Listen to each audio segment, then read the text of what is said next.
We make things. We use our hands, minds, and machines to build, to fix, to improve. We're known as do-it-yourselfers, home improvement fans, fix-it fanatics, inventors.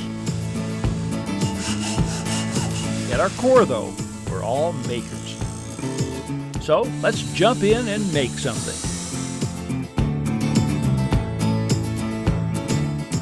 Hi, I'm Ron Hazelton. Welcome to the show.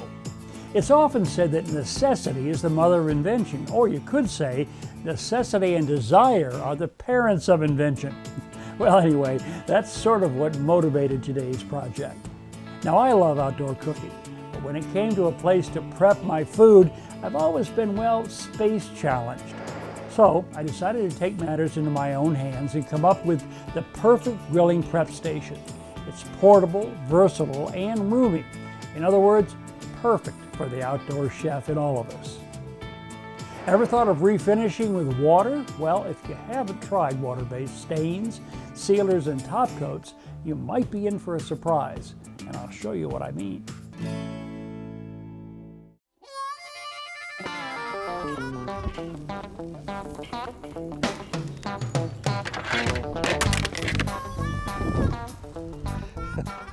You know, I love outdoor cooking, but I hate this makeshift food preparation area. So I'm going to ask my friend Rick Peters to design a solution for me. So, Rick, what do you say? Can you improve on this? This is really pretty cool. This is a grilling prep station, and first of all, it's portable. It's got wheels down here on the bottom and a handle over on this end so I can move it wherever I want to. Down on this end, there's a tray for condiments. And under here is a holder for paper towels. The bottom shelf is situated low enough so that I can put a cooler on that. And then one of the things I really like about this is right up here is an insert into which a carving board will drop. So I could prepare my food in the kitchen, bring it out, set it right in the cart. So any way you slice it, this is a grilling prep station for a serious outdoor cook. I'm going to build this project almost entirely out of cedar. It's a bit pricey, but lightweight, ideal for outdoor use, and a real pleasure to work with. Since several of the parts I'll be cutting have identical dimensions, I'm using a stop block on my power miter saw. It eliminates the need to measure each time and guarantees I'll end up with pieces that are precisely the same length, whether I need to cut 2 or 20.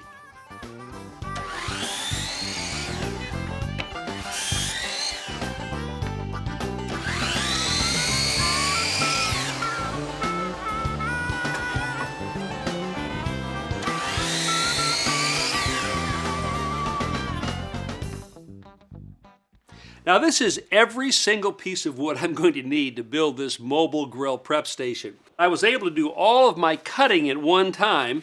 Now I can start assembling. I'm going to start by building the frame for the lower shelf. It consists of a front, back, and 2 ends. Duct tape will hold the corners in position until I can attach them permanently.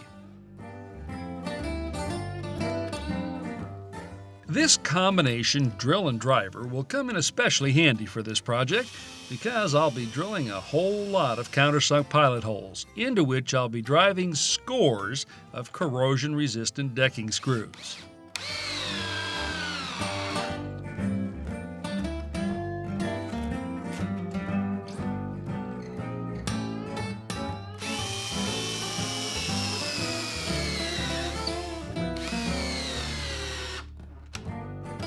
With the frame complete, I begin attaching the deck boards.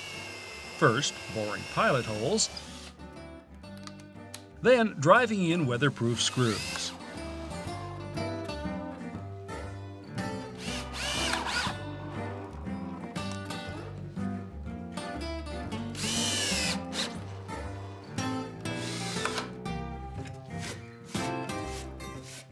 With the lower shelf pretty much complete, I set it out of the way. The upper frame is made up mainly of 2 rails. I clamp the rails together and bore a 3/4 inch hole through both pieces at the same time. Next, I separate them, cut 2 miters on one end,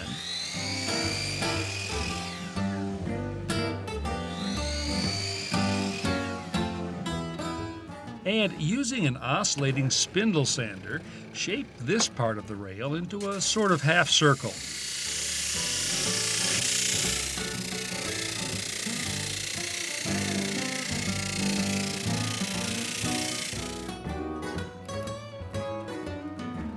Then I sand off the sharp edges.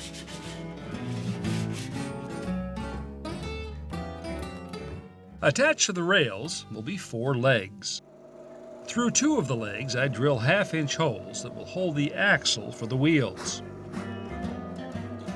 Then I set the legs in position, clamp them in place, and check to see that they're perpendicular to the rails. When I'm satisfied, I secure them with 3-inch screws.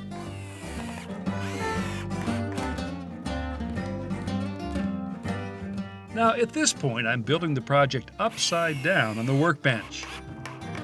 I drop in the lower shelf, allowing it to rest on temporary support blocks I've attached to the inside of the legs.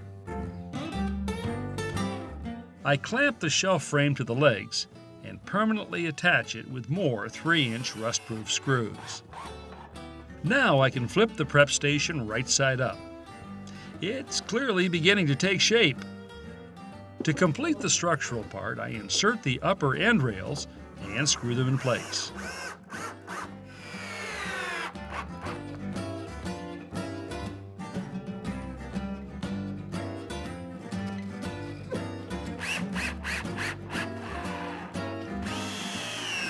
Now, remember those holes I drilled into the ends of the rails? Well, they will hold this piece of 3/4-inch dowel that will serve as the lifting handle. I mark the length, cut the dowel, insert it in place, then drill pilot holes through the rail and drive in short screws to lock the handle in place. The axle for the wheels is made from a piece of 1/2-inch steel rod I picked up from the Home Improvement Center and am cutting to length. I insert the rod through the holes in the ends of the legs, slip on a washer, a wheel, and finally an axle cap that gets tapped onto the end.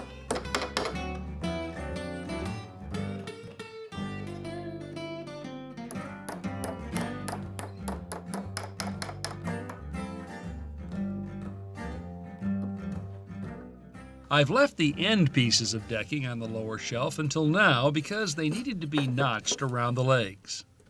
And that should finish the base. To avoid any sharp edges, I'm going to draw a radius on the corners, cut off the excess material,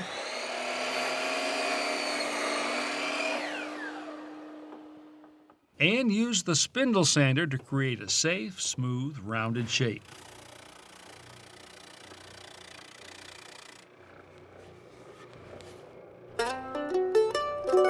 The prep station is designed to include a drop-in cutting board.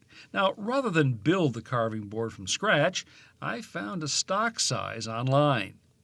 So the way this is going to work is we're going to drop this in between a couple of rails, and in effect we're going to build the top around the carving board. Something like this.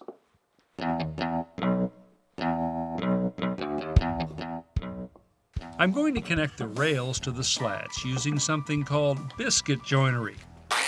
This plate joiner has a rotating cutter that will make precise slots, first in the side rails,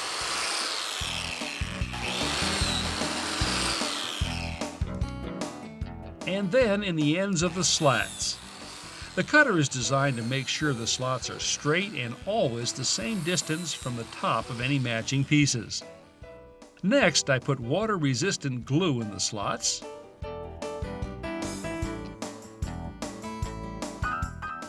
Then press in these compressed discs of wood called biscuits.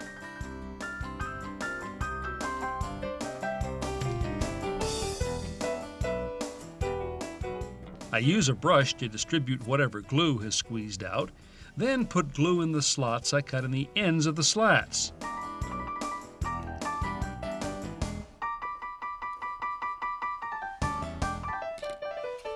And press the slats into place. From this angle, it's easy to see how the biscuits keep everything aligned. Then I repeat the process on the other side. First applying glue, then inserting biscuits,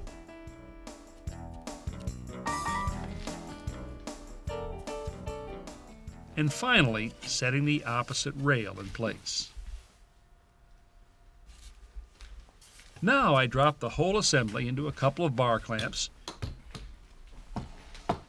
tighten, add a couple more clamps, then snug everything up while the glue dries. A few hours later, after removing the clamps, I use a random orbit sander to eliminate any ridges or dried glue, making the surface smooth to the touch.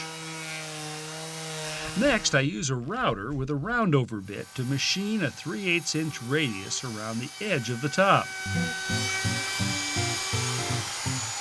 Then, do my finish sanding with a palm sander and 150 grit paper. The carving board will fit into this opening in the top, no doubt about that. And these support slats are what will keep it flush with the surface.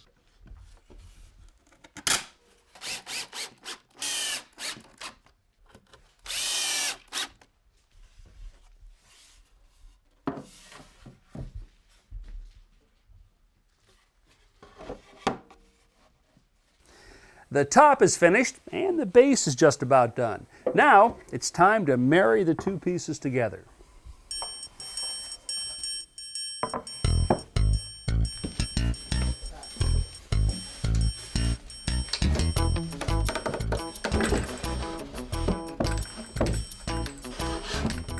Once again, countersunk pilot holes and 3-inch weather-resistant screws will do the trick. Now for a couple of handy accessories. Paper towels are a real necessity when it comes to cooking outdoors, and this dispenser will keep them close at hand.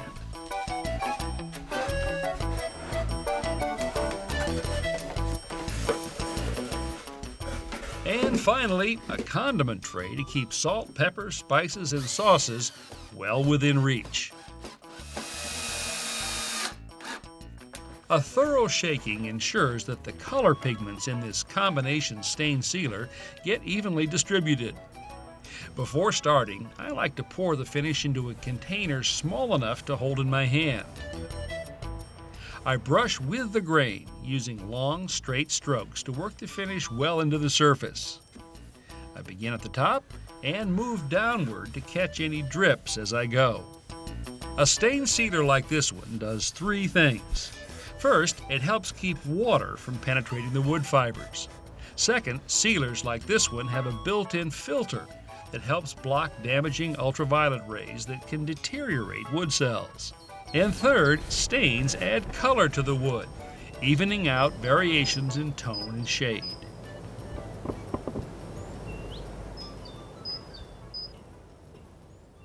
Well, I think I got just about everything I wanted. Paper towels close at hand, a cooler within easy reach, grilling tools at the ready, and condiments where I can get my hands on them. Everything a guy could want in a grilling prep station. Well, plus maybe a couple of sirloins.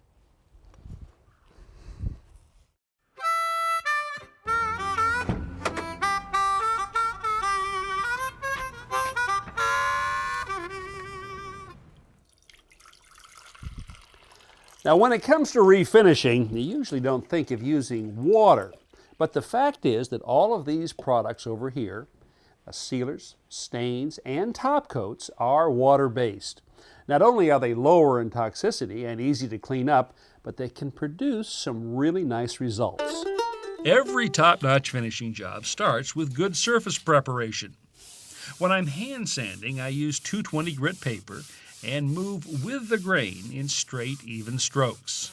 Most of the time, though, I use a palm sander. It's fast and pretty much eliminates the risk of cross-grain scratches. A paper towel does a good job of picking up the last bit of sawdust.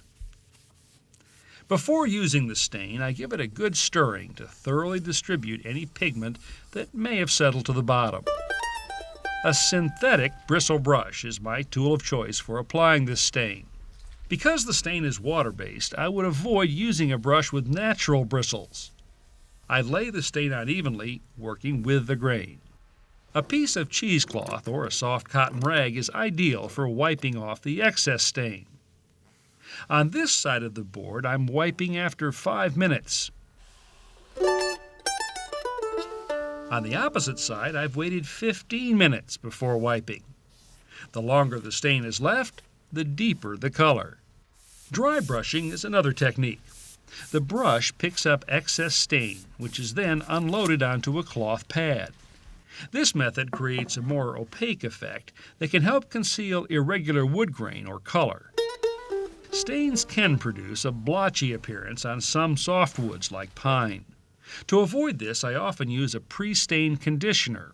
This water-based version partially seals the wood, enabling the stain to penetrate more uniformly and wipe off more evenly. Water-based stains dry quickly. In 2 to 3 hours, they're ready to top coat. I usually half fill a 1-quart container so that I can gently tap the brush on the sides to remove excess material. I flow out the top coat in the direction of the grain. Whenever I can, I finish with long, straight, overlapping strokes, a technique called striking off.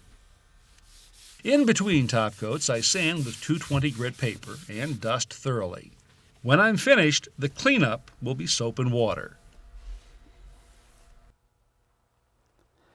So, for your next refinishing project, you might want to consider water. Cheers.